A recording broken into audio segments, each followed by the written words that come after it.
하나님의 말씀 히브리서 11장 31절 말씀입니다. 한 목소리로 같이 읽습니다.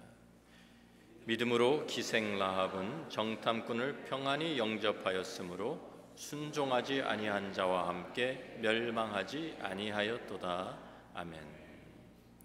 우리가 지난주에는 이스라엘 민족들이 함께 홍해를 건너고 또 하나님의 은혜로 여리고성을 무너뜨린 이스라엘의 믿음을 우리 함께 나누었습니다. 오늘 히브리서 11장 31절 말씀에는 여리고성 밖이 아니라 안에 있던 한 사람, 한 여인 라합의 믿음을 우리에게 보여줍니다. 여호수아 2장에 가면 라합의 이야기가 기록되어 있습니다. 여호수아 2장 1절부터 7절 말씀을 먼저 봅니다. 눈의 아들 여호수아가 시딤에서 두 사람을 정탐꾼으로 보내며 이르되 가서 그 땅과 여리고를 엿보라 하며 그들이 가서 라합이라는 기생의 집에 들어가 거기서 유숙하더니 어떤 사람이 여리고 왕에게 말하여 이르되 보소서 이 밤에 이스라엘 자손 중에 몇 사람이 이 땅을 정탐하러 이리로 들어왔나이다. 여리고 왕이 라합에게 사람을 보내어 이르되 내게로 와서 내 집에 들어간 그 사람들을 끌어내라. 그들은 이 온 땅을 정탐하러 왔느니라. 그 여인이 그 두 사람을 이미 숨긴지라. 이르되 과연 그 사람들이 내게 왔었으나 그들이 어디에서 왔는지 나는 알지 못하였고 그 사람들이 어두워 성문을 닫을 때쯤 되어 나갔으니 어디로 갔는지 내가 알지 못하나 급히 따라가라. 그리하면 그들을 따라 잡으리라 하였으나 그가 이미 그들을 이끌고 지붕에 올라가서 그 지붕에 버려놓은 삼대에 숨겼더라. 그 사람들은 요단 나루터까지 그들을 쫓아갔고 그들을 뒤쫓는 자들이 나가자 그 성문을 닫았더라. 이스라엘 백성들이 요단강을 건너서 이제 진을 치고 시딤에 진을 치고 여리고성을 함락하기 위해서 이제 준비하고 있습니다. 그때 여호수아가 먼저 두 사람을 뽑아서 여리고성을 정탐하고 오라고 보냅니다. 이 두 사람이 여리고성 안에 들어가서 라합이라고 하는 기생의 집에 들어갔습니다.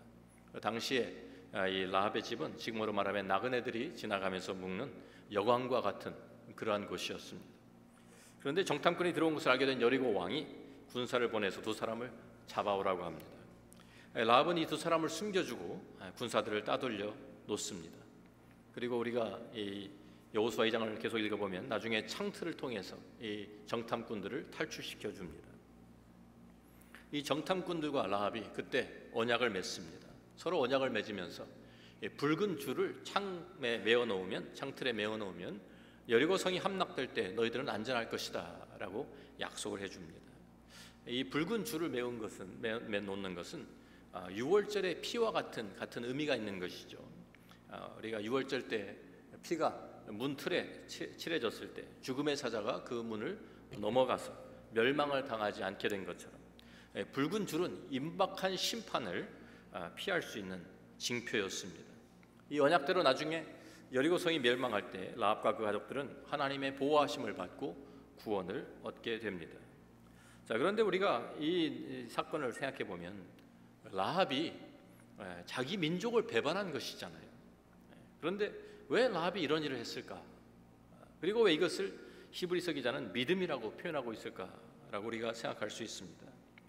우리가 여호수아 2장 우리가 이제 8절부터 계속 읽어보면 라합의 믿음을 우리가 엿볼 수 있는 대목이 있습니다.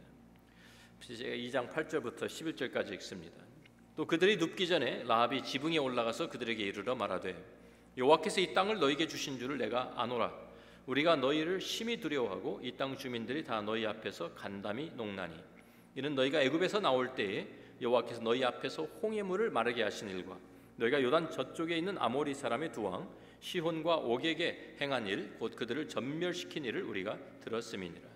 우리가 듣자 곧 마음이 녹았고 너희로 말미암아 사람이 정신을 잃었나니 너희의 하나님 여호와는 위로는 하늘에서도 아래로는 땅에서도 하나님이시니라. 하나님에 대한 믿음을 라합이 고백하고 있습니다. 라합이 태어나기 또 전인 40년 전에 하나님께서 이스라엘 백성을 위해서 홍해를 가르셨다라는 소문을 듣게 된 것이죠. 또 40년이 지난 후에 이제 요단강 반대편에 있는 아모리의 그 두 왕 시온과 옥이 완전히 전멸당했다라는 소문이 들려옵니다. 그런데 이 라합은 소문만 들은 것이 아니에요. 소문을 통해서 하나님을 알게 된 거예요. 소문을 통해서 하나님에 대한 믿음을 갖게 되었습니다. 우리가 거기에 있는 많은 사람들이 다 있었는데 그 사람들은 그냥 그 소문만 듣고 두려워하고 어떻게 하면 이 쳐들어온 적군을 막을까 아마 이런 생각을 했겠지만, 라합은 그 사건을 통해서 들으면서 홍해를 가르신 하나님을 깨닫게 된 것이고, 이 아모리 이스라엘 백성들이 한 것이 아니라 이 하나님께서 이 일을 하셨구나, 이 두 왕 시온과 옥에 완전히 전멸당한 것도 하나님이 하신 것이구나, 하나님에 대한 믿음이 생겨나기 시작한 거예요. 소문을 듣고. 우리가 로마서 10장 17절 말씀을 들으면은요, 함께 같이 읽습니다. 그러므로 믿음은 들음에서 나며 들음은 그리스도의 말씀으로 말미암았느니라. 그렇습니다. 믿음은 항상 들음에서 납니다. 무엇을 듣느냐? 하나님의 말씀을 들을 때 믿음이 우리 안에 생겨나는 거예요. 그 당시에는 기록된 성경이 없어서 성경을 읽어서 하나님 알게 된 것이 아닙니다. 단지 하나님에 대한 소문을 사람들의 입을 통해서 전해 듣기만 했는데, 그 다른 사람들이 많이 오고 가면서 여관을 운영한다든지 하면 그 사람들이 정보를 가져오잖아요. 그 정보를 입수한 것이죠. 그래서 하나님에 대한 여러 가지 세상이 돌아가는 일 가운데 하나님에 대한 소문을 들으면서, 하나님이 정말 위로는 하늘에서도 아래로는 땅에서도 하나님 한 분밖에 안 계시는구나, 하나님이 진정한 하나님이시구나, 이 믿음을 라합이 갖게 된 것입니다. 히브리서 4장 12절 말씀은 우리가 잘 아는 말씀인데 같이 읽어봅니다. 하나님의 말씀은 살아있고 활력이 있어 좌우의 날선 어떤 것보다도 예리하여 혼과 영과 및 관절과 골수를 찔러 쪼개기까지 하며 또 마음의 생각과 뜻을 판단하나니. 그렇습니다. 하나님의 말씀은 살아있다, 그 말씀은 활력이 있다, 생명력이 있다는 말씀입니다. 생명을 주는 힘이 하나님의 말씀에 담겨 있다는 것입니다. 그래서 한 구절이라도 그 하나님의 말씀이, 하나님에 대한 소문이라도 그 말씀이 우리의 마음에 부딪히게 되고, 그 말씀이 우리의 마음밭에 떨어지게 되고, 그 말씀이 우리 안에서 자라나기 시작하면 우리 안에 생명의 역사가 일어나게 되는 것입니다. 우리 안에 변화가 일어나는 것이죠. 구원의 믿음이 우리 안에서 생기게 되는 것입니다. 한국에 복음이 들어오는 초기에 중국에서 선교 활동을 하던 토마스 선교사가 있었습니다. 원래 중국으로 파송된 선교사였는데 중국에서 한국에 대한 소문을 듣고 한국에도 가봐야 되겠다. 그래서 한국 연안에까지 와서 성경책도 나눠주고 그러다가 이제 다시 돌아갔어요. 그리고 다시 기회가 있을 때 한국에 다시 오기 위해서 이제 길을 찾고 있는데, 그때 한국 사람들이 외국 사람을 두려워해가지고 쇄국 정책을 쓸 때입니다. 그러니까 외국 문화를 받아들이지도 않고 배척하고 서로 교육이 전혀 없을 그런 때, 이제 미국의 배인 제너럴 셔먼 호라는 그 배가 상선이 한국에 간다라는 것을 정보를 입수해서 그 배를 같이 탑니다. 그 배를 타고 함께 한국에 온 거예요. 대동강을 따라서 배가 들어왔는데 그때 서로 막 이제 분쟁이 일어나가지고 한국은 들어오지 말라 그러고 미국 배는 들어가겠다 그러고, 그러다가 막 서로 포탄도 쏘고 막 이러면서 분쟁이 일어났어요. 그러다가 배가 불에 타면서 배를 타고 있던 사람들이 다 이제 잡혀서 칼에 맞아 죽습니다. 그때 토마스 선교사도 함께 순교를 당했습니다. 그런데 죽기 전에 자기가 가지고 있던 성경책을 던져주면서 사람들에게 예수 믿으라고 소리를 치면서 성경을 뿌리면서 죽어갔습니다. 근데 이 성경을 받은 사람들이 책은 책인데 좀 좋은 책같이 보이는데 내용은 전혀 모르죠. 성경책인지도 모르고. 그런데 단지 종이가 좋아서 집에 가지고 갔습니다. 야, 이런 종이는 처음 본다. 그래가지고 성경책을 가지고 집에 가서 종이가 좋으니까 그래서 하나씩 다 찢어가지고 벽에다가 다 벽지로 바른 거예요. 종이가 귀한 때니까 벽지로 다 발라놓고서 이제 할 일 없을 때 누워가지고 이렇게 보니까 글씨가 보이잖아요. 그러니까 읽게 되었어요. 읽으면서 읽다 보니까 하나님을 알게 됐어요. 벽지 발라놓은 성경책을 보고 하나님, 그래서 그 하나님의 말씀, 벽에 발라진 그 하나님의 말씀 때문에 믿음이 생기게 된 거예요. 그래서 그 당시에 아직 정식으로 한국에 선교사가 파송되지도 않고 선교가 들어온 적도 없는데 이미 한국 안에 믿는 사람들이 생겨났어요. 그래서 나중에 선교사에 들어왔을 때 그 선교사들과 함께 초기 한국 교회를 세운 사람들이 되었다고 우리 한국 선교 역사에 기록이 되어 있습니다. 하나님의 말씀은 살았고 생명력이 있기 때문에 그 말씀이 우리 안에 들어오게 되면 그 말씀이 우리를 변화시키고 우리 안에서 구원의 역사를 일으키는 것입니다. 우리 안에 생명을 주는 거예요. 라합과 마찬가지로 다른 여리고 성에 있는 많은 사람들이 다 소문을 들었어요. 그래서 성문을 굳게 잠그고 참 두려워하면서 어떻게 하지 걱정을 하지만 하나님을 만난 사람은 없는 거예요. 그런데 라합은 하나님이야말로 참 하나님이 이런 모든 일을 하실 수 있는 분은 하나님, 유일하신 하나님, 하늘에서도 땅에서도 하나님 한 분이시구나. 그 하나님이 참된 하나님을 된 것을 믿고 우상을 버리고 믿음으로 반응을 보인 것입니다. 이제는 이 하나님을 나의 왕으로, 나의 하나님으로 내가 모시겠다 결단한 것입니다. 그리고 그 믿음이 참된 믿음이었기 때문에 그것을 행동으로 표현하고 나타냅니다. 우리가 야고보서 2장 25절 26절 말씀을 보면 이 라합을 예로 들어서 말씀하는데요, 이와 같이 기생 라합이 사자들을 접대하여 다른 길로 나가게 할 때 행함으로 의롭다 하심을 받은 것이 아니냐? 영혼 없는 몸이 죽은 것 같이 행함이 없는 믿음은 죽은 것이니라. 그 믿음이 살아있는 믿음이었기 때문에, 참된 믿음이었기 때문에 행동으로 옮긴 것입니다. 스파이를 감추어 주었다가 발각이 되면 얼마나 위험한 일입니까? 자기가 목숨이 죽는 것이고요, 자기뿐만 아니라 자기 온 가족이 몰살당할 수 있는 그런 위험한 일입니다. 그런데 그러니까 지금 스파이를 감춰 두었다가 이 성이 이스라엘 사람들한테 멸망당하기도 전에 자기가 먼저 죽을 수도 있는 일이에요. 그런데 하나님을 믿는 믿음 안에서 하나님을 내가 이제 하나님을 섬기겠다라는 결단을 했기 때문에 이 믿음을 행동으로 옮긴 것이죠. 우리가 히브리서 11장을 보면 우리가 믿음의 선조들을 쭉 보았습니다. 여기다가 보면은 아벨, 또 에녹, 또 우리들이 노아, 아브라함 계속 우리가 보면서 지금 이제 하나씩 개인적으로 이렇게 이름들을 언급하는데 마지막으로 언급된 인물이 바로 라합입니다. 이후에도 믿음에 대한 내용들이 나오지만 믿음의 내용들만 언급하고 이름이 나와 있지는 않습니다. 사람 이름을 언급한 것은 라합이 마지막이에요. 라합을 히브리서 기자가 마지막으로 언급한 이유가 있는 것 같습니다. 라합을 통해서 우리에게 지금 가르쳐 주려고 하는 메시지가 있습니다. 인간적인 관점으로 볼 때 라합은 하나님과 완전히 동떨어져 있던 사람입니다. 라합은 이방인이었어요.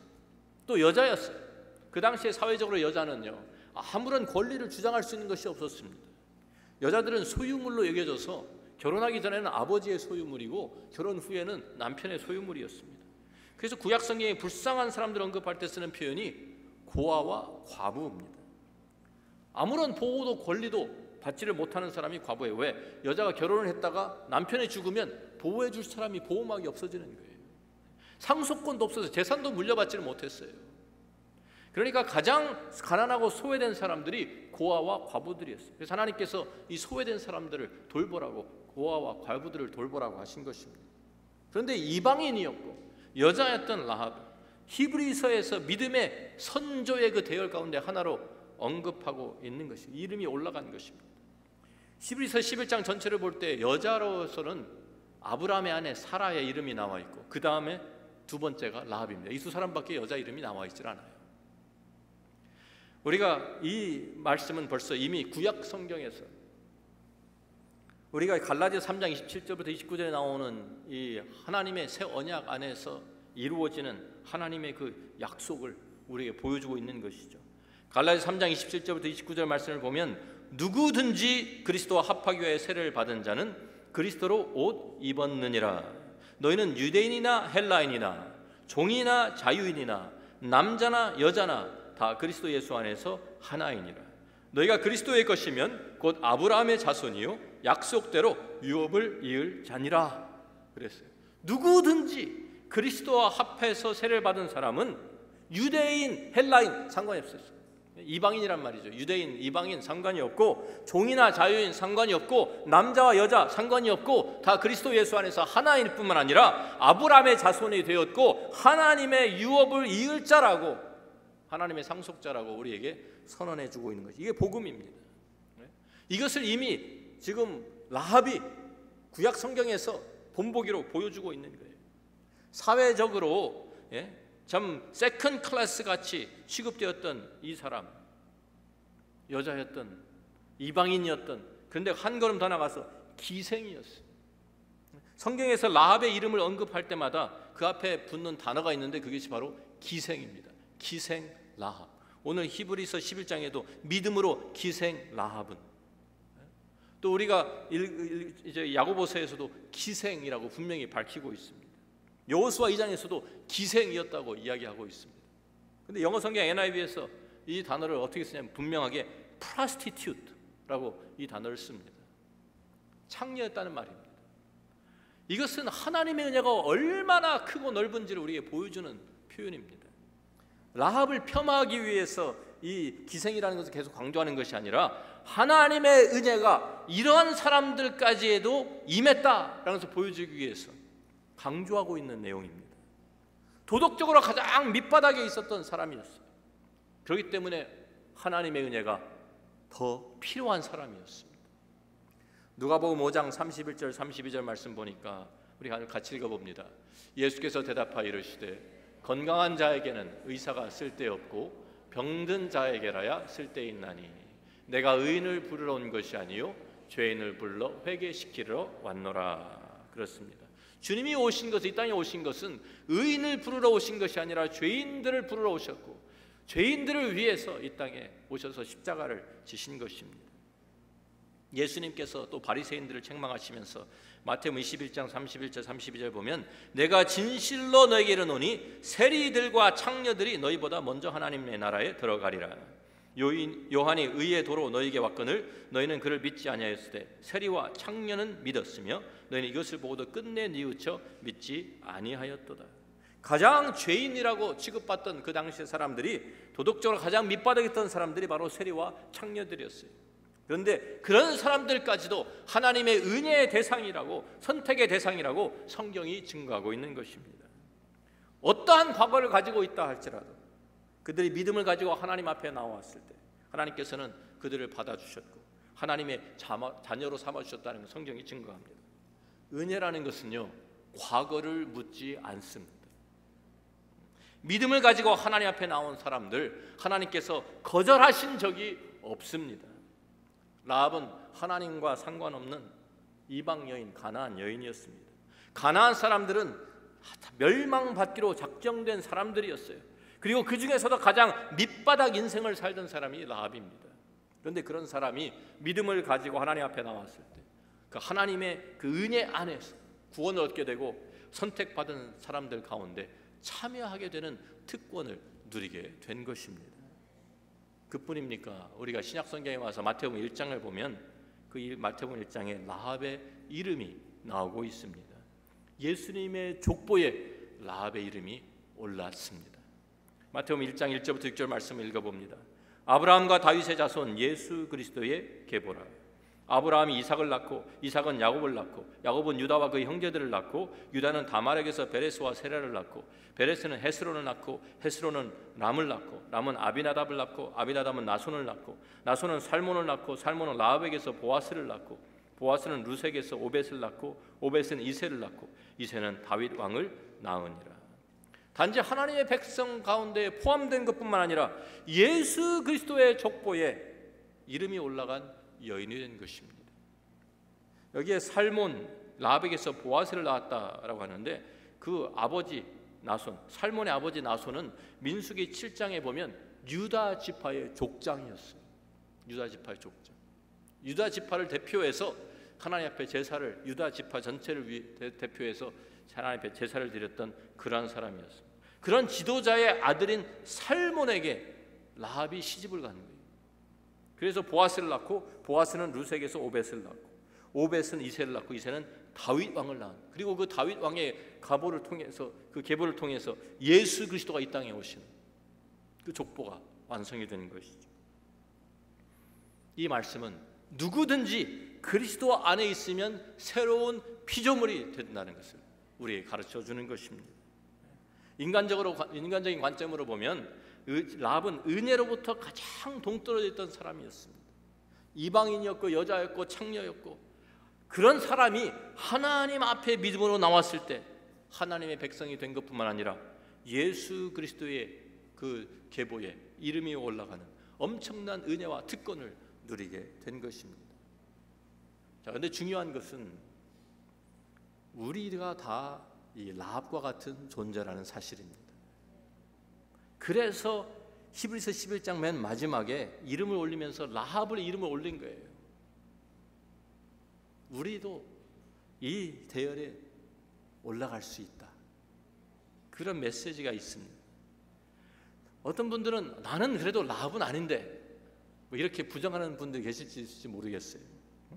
나는 그래도 사회적으로, 도덕적으로, 종교적으로 나는 라합과 같은 불의의 사람은 아니지 않나.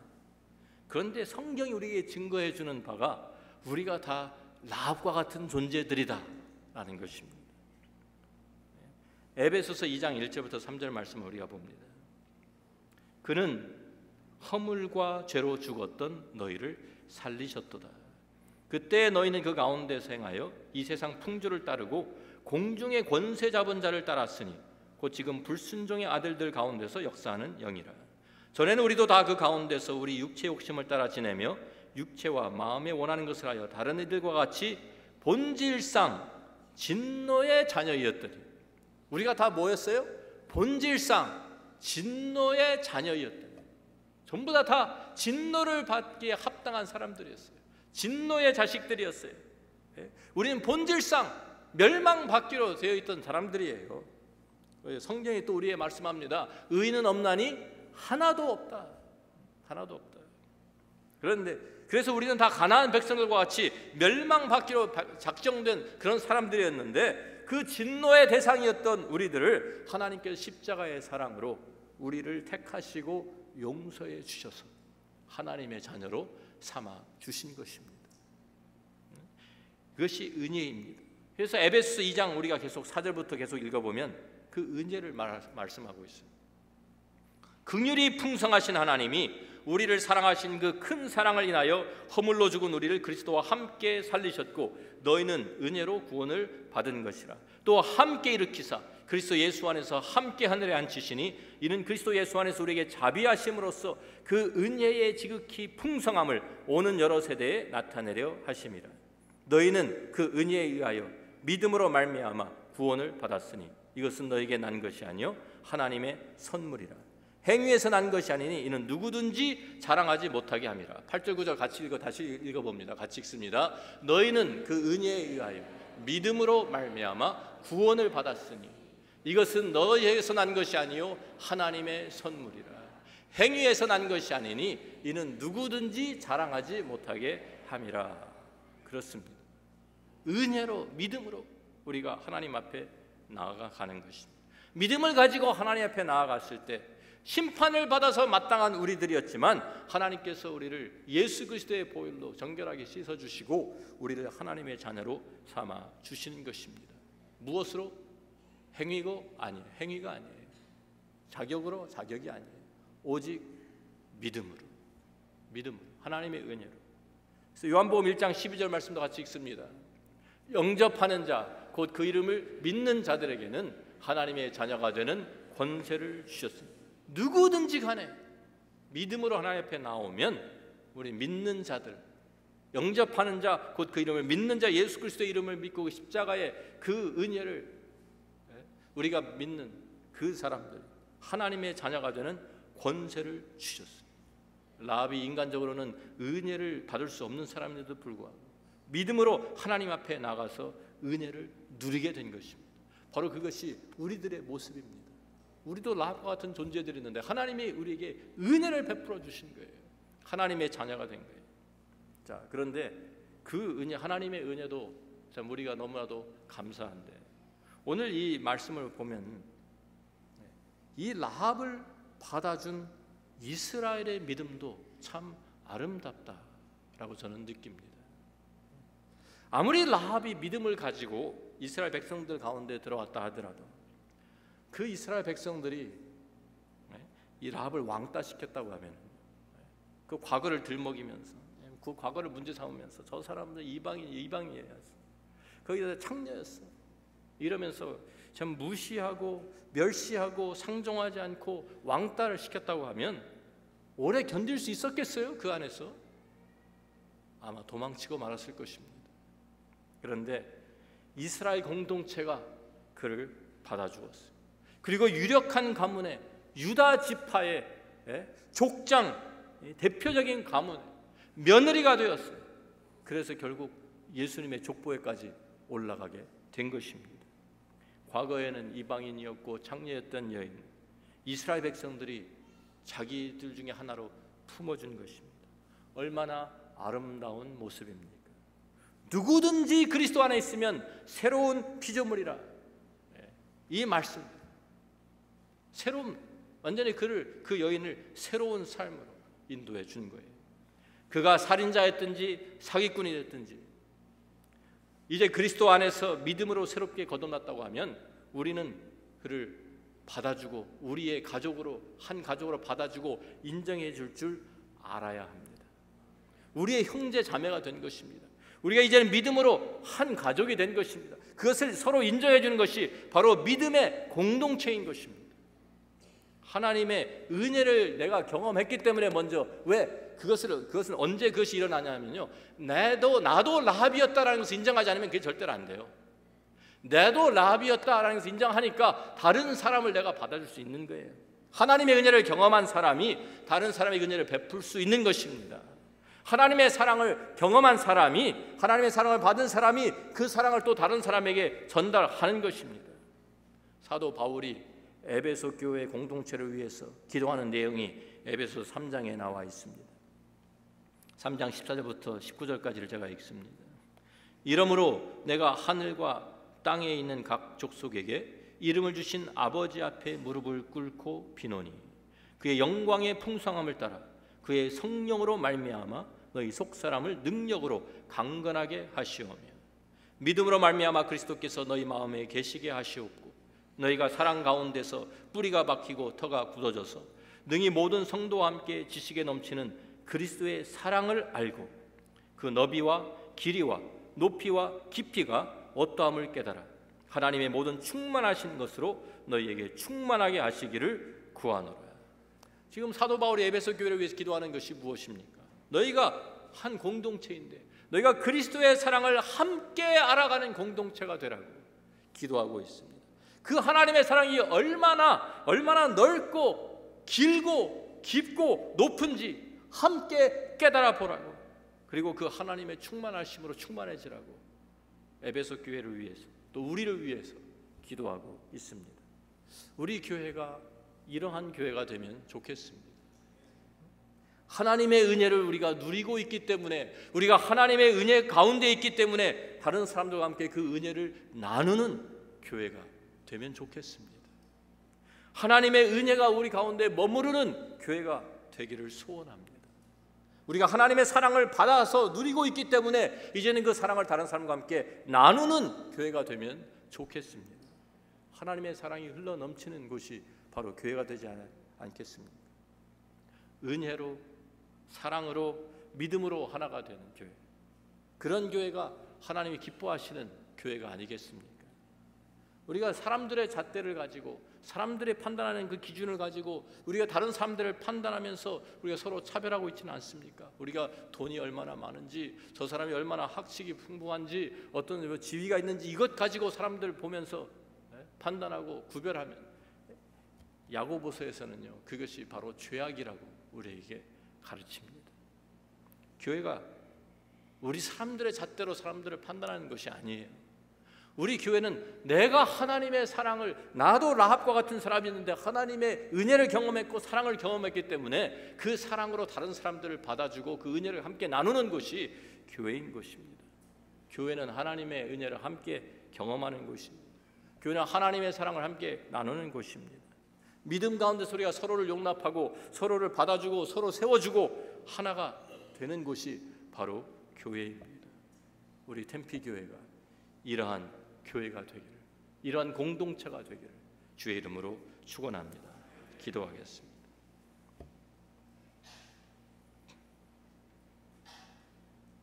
다른 사람이 아니라 바로 내가 라합이었습니다. 이방인이었고 아무런 하나님 은혜를 기대할 수 없는 사람이었는데 우리는 진노의 대상이에요. 태어날 때부터 본질상 진노의 자식이었는데도 불구하고 하나님께서 예수 그리스도의 십자가의 사랑으로 우리를 받아주시고 우리를 용서하시고 우리를 하나님의 자녀로, 하나님의 상속자로 우리를 세워주신 것입니다. 히브리서 11장의 마지막에 나오는 이 라합은 우리 모두를 대표하는 사람입니다. 그리스도 안에서 누구든지 예수 그리스도를 믿고 예수 그리스도를 영접하면 그리스도 안에서 새로운 피조물이 된다는 것을 우리에게 보여주는 본보기입니다. 그리고 교회는 바로 그러한 새로운 피조물들이, 하나님의 은혜를 경험하고 하나님의 사랑을 경험한 사람들이 함께 모여서 그 은혜를 함께 나누고 그 사랑을 나누는 곳입니다. 우리 교회가 사람의 잣대를 가지고 사람의 기준을 가지고 서로를 판단하는 것이 아니라 하나님의 사랑으로, 하나님의 은혜로 하나가 되어서 함께 그 은혜를 누리고 사랑을 누리는 그러한 우리 템피교회가 되기를 간절히 소원합니다. 이것을 위해서 하나님께서 저와 여러분을 이곳에, 이 교회로 부르셨습니다. 내가 감당해야 될 책임이 있습니다. 이 공동체를 찾아오는 사람들을 우리들이 하나님의 사랑으로, 하나님의 은혜로 맞아주고 그들을 품어줄 책임이 우리에게 있습니다. 왜? 우리가 먼저 그 은혜를 받았고 그 사랑을 누렸기 때문입니다. 함께 아름다운 교회, 아름다운 하나님의 공동체를 만들어가지 않으시겠습니까? 아버지 하나님, 감사합니다. 오늘 라합을 통해서 우리 자신들의 모습을 봅니다. 본질상 진노의 자녀들이었는데도 불구하고, 멸망받아야 마땅한데도 불구하고 십자가의 사랑으로, 그 십자가의 은혜로 저희들을 품어주시고 저희를 받아주시고, 우리가 믿음으로 나올 때 우리를 하나님의 자녀로 우리를 인정해 주신 그 하나님의 사랑, 그 은혜를 주님, 저희들만 누리는 것이 아니라 이제는 그 은혜를 다른 사람들과 나누고 함께 경험하는, 그 하나님의 사랑을 함께 나누는 저희 교회가 되게 하시고, 이 하나님의 은혜와 사랑을 가지고 땅끝까지 전파하는 선교적인 교회가 되게 하여 주옵소서. 예수님 귀하신 이름으로 기도합니다.